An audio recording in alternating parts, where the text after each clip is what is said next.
Welcome!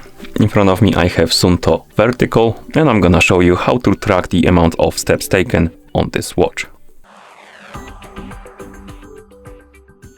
First we need to wake up the screen on our watch, and you can do it by pressing any of the buttons. And once you wake up the screen, on some of the watch faces you will be able to see the amount of steps taken.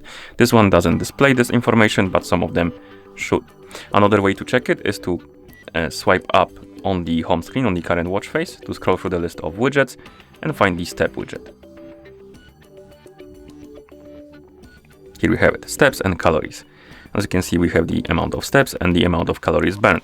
But you can also tap on this widget to open the more detailed information.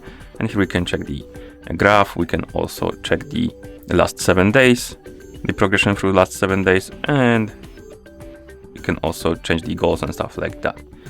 And once you're done, you can swipe right to go back to watch face.